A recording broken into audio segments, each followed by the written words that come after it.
안녕하세요. 역사를 사랑하는 박사입니다. 오늘은 글씨로 유명한 교맹부에 대해서 한번 알아보겠습니다. 교맹부는 원나라 시대의 화가이자 서예가로서 대가입니다. 시, 문, 서화의 모든 명예했으며 산수, 인물, 동물, 화조, 축석, 인마 등 모든 소재를 자유자재로 그렸습니다. 남성시대의 화풍에서 벗어나 독자적인 화풍인 경지를 열었습니다. 또한 독창적인 자유로운 화필을 전개하여 무인화의 바탕을 마련하였습니다. 서예에 있어서는 당나라 이후 서예를 집대성할 뿐만 아니라 조체 또는 송설체라는 아름답고 세련된 글씨를 만들어 한국, 일본에까지 영향을 줬습니다. 교맹부는 1294년 절강성에서 송나라 태조의 배지의 아들인 진왕 조덕방의 후예로 태어났습니다. 자는 자항, 고는 송설이라고 합니다.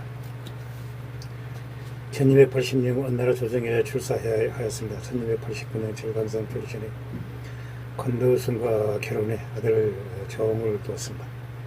원나라는 징기스칸의 손자인 쿠블라이 칸이 1271년에 국호를 원으로 고치고 도읍을 북경으로 정하면서 시작된 왕조입니다. 몽골족은 한족들의 등용을 공시하고 한족을 3, 4등급의 비지배층으로 분리하여 노예생활을 시키는 차별 정책을 펴었습니다. 하지만 쿠블라이 세조가 즉위하면서 원나라는 한나라의 문화를 적극적으로 받아들이기 시작하였습니다.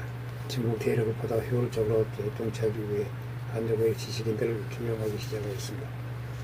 정책의 한족 지식인들을 몽골족에 제항하여 응하는 부와 임족의 통치를 받아들이고 조정의 출사는 부류로 나누었습니다. 교맹부는 후자에 해당하는 경우 송나라의 정수일이었으나 원의 조정에 출사하였습니다. 이후 그는 죽을 때까지 북쪽 지방에서 살이를 하며 5단계를 생겼습니다.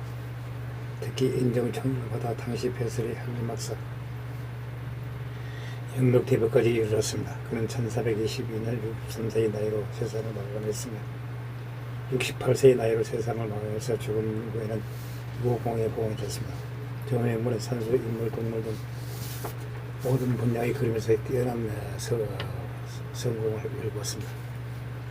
당대 최고의 문화가로 평가됐습니다. 그의 영향으로 원인을 한족의 문화를 주도했던 송대에 비해 원대가 발전되고 완성된 모습을 보였습니다. 몽골족은 광대한 중국 대륙을 차지한 후 국호를 원이라고 바꿨습니다.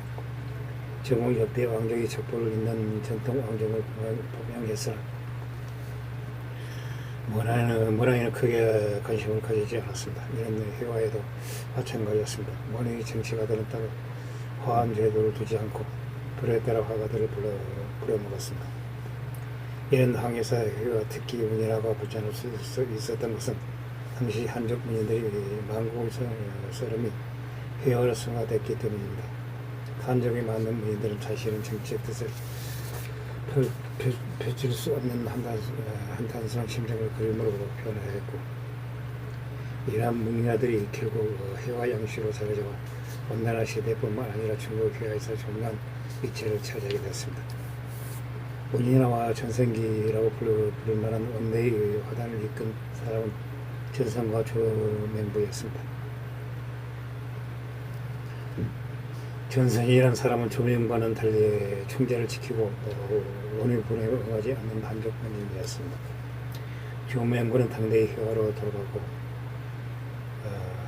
했던 전성이라는 사람의 복고적인 문인화를 더욱 세련되게 가다듬고 다른 문인들이 쉽게 모방할 수 있는 형태로 한 단계 발전시켰습니다. 교맹부는 남성시대의 합풍을 깨뜨리고 당과 북성시대의 합풍으로 돌아갈 것을 주장했습니다. 그런 당성대 유명했던 재색 산화 양식으로 고집하여 석천과 석록을 사용해 천록 색조의 강한 색채를 구사했습니다. 이란 그의 합풍은 1295년 그는 작화 주색도에 잘 나타나 있습니다. 이 그림은 산동성 외곽에 있는 작성과 화산의 풍경을 모사한 것으로 현장에서 그린 것이 아니고 고향인 절강성에 돌아온 후 친구 주민에게 선물하기 위해서 북방의 경관을 그려보면서 완성한 작품이라고 합니다. 오른쪽으로 가파르게 우뚝 솟은 두 개의 봉우리는 화산이고 왼쪽으로 둥글게 부풀어 오른 산이 작산으로 매우 사실적으로 모사되어 있습니다. 후에 청나라 건용자는 직접 산동성에 행차하여 이 그림과 비교하면서 산을 보았다고 합니다. 그런 글씨를 쓴 북과 그림은 무슨 같은 사용법을 가지고 있다고 생각하고 서화용필 동법이라는 독창적인 학풍을 주장하였습니다. 이는 글씨와 그림을 원래 하나다 서해의 비법으로 그림을 그린다는 의미로 후대 중국 미술사에 큰 영향을 주었습니다. 우리나라의 이론적 특을 마련한 것으로 평가되고 있습니다.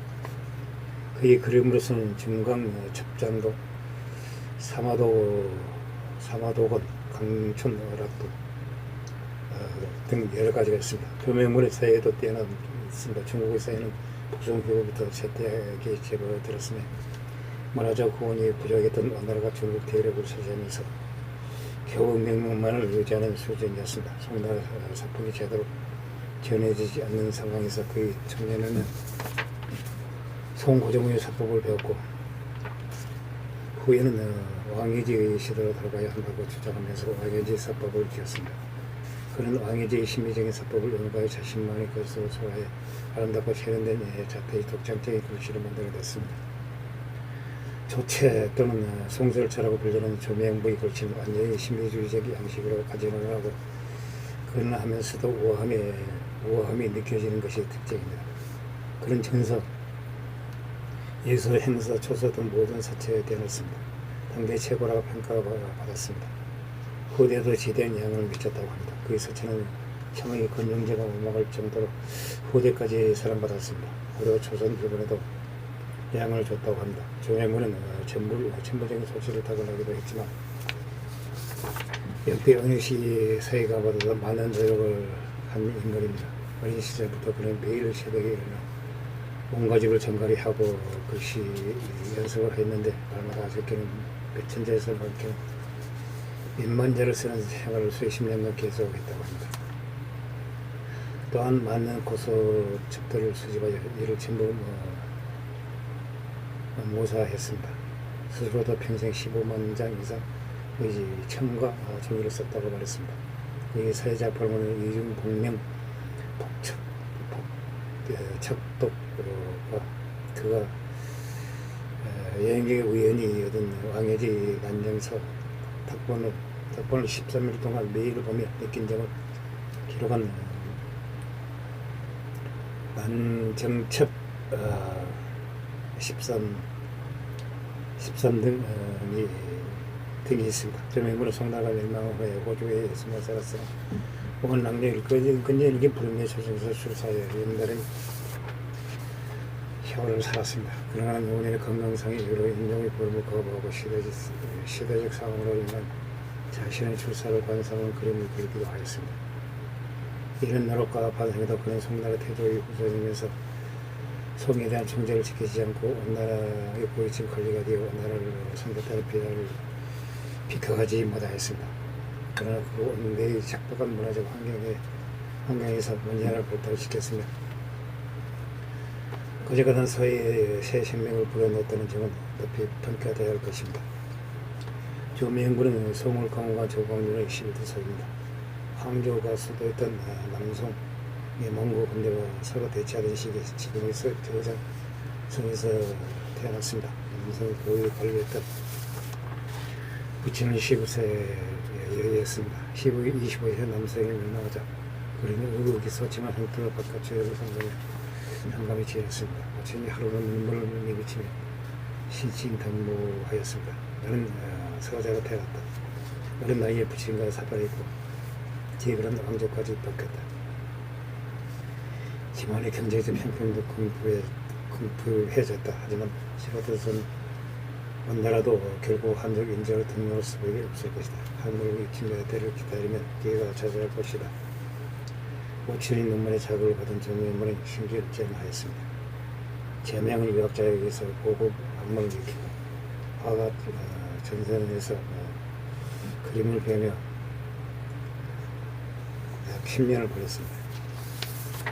차츰 그 일이 원나라 조정에까지 알려져 세조 구별을 가장 우선적으로 처빙하기를 원하는 인물이 포함되었습니다. 그의 규정이 당대의 지식인 사회에서 공개 일학으로 평가될 정도로 경제에 도달하였습니다.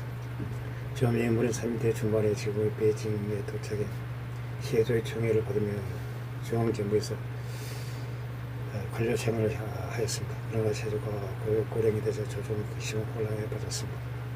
간적이고 송나라 정치를 주신 조명문은 요동치는 정옥에서의 시행을 될 수도 있겠다는 예감이 들었습니다. 이런저런 노력 끝에 길게만 느껴지던 중앙정부에서의 6년 생을 마감하고 산동지역 지방 관료를 보여왔습니다. 그가 임기를 채 마치지 못한 상태에서 제2대 성종이 그를 다시 조정으로 불러들었습니다. 그러나 병을 핑계로 사회부 차원의 고향으로 돌아가 작품 활동에 힘썼습니다. 제4대 인종이 그를 다시 초빙의 조정으로 복귀시켰습니다. 지위가 종품이 이렇고 늘 황제 주변에서 머물며 매우 분주하였습니다. 오히려 그는 송황실의 후예에게 장식 꽃병처럼 쓰이는 그런 신세라고 부끄러워하였습니다. 자신의 처지를 한탄한 시도 남겼습니다. 머리 벗겨지고 휘가 빠진 63세 이르니 지난 일들이 수치스럽게만 느껴진다고 하였습니다. 그런 나름대로 필목을 힘을 썼으니 그곳의 사람들이 이에 대해 단단하게 되리라. 배우자이자 좋은 보시던 문희하가 간노승의 장례를 핑계로 66세에 공고를 떠나 귀양하였습니다. 그때는 조정의 복귀 명령에도 나이를 핑계로 거절하고 계속 고향에서 머물렀습니다. 향년 68세로 세상을 떠났습니다. 이로써 동유럽 일부와 유라시아, 중앙아시아, 동아시아 등 이런 문명을 얻은 글로벌 영광로 대몽골적 국도 문화권에서 튼실한 버팀목 하나를 이뤘습니다. 면리장침 이 네 글자는 전명무 송설체의 별칭이기도 합니다. 대기에 서서 망해진 사체를 골감을 한 그의 해설은 부드러우면서도 힘이 느껴지는 작품과 평가받고 있습니다. 해야 그림 분야에서도 말 그림에 나겠습니다. 영화도 인기도 추교마도 등이 있습니다. 고로말 재성을 지낼 이재현의 상왕 충선왕을 수행하며 원일수대에 머물렀던 젊은 시절 조맹우와 자주 왕래했다고 합니다. 이 인연으로 면리장침 송절체가 소설책에 크게 유행하였다고 합니다. 우선 글씨와 그림으로 유명한 조맹우에 대해서 알아봤습니다. 항시 부족합니다. 양해 부탁드립니다. 감사합니다.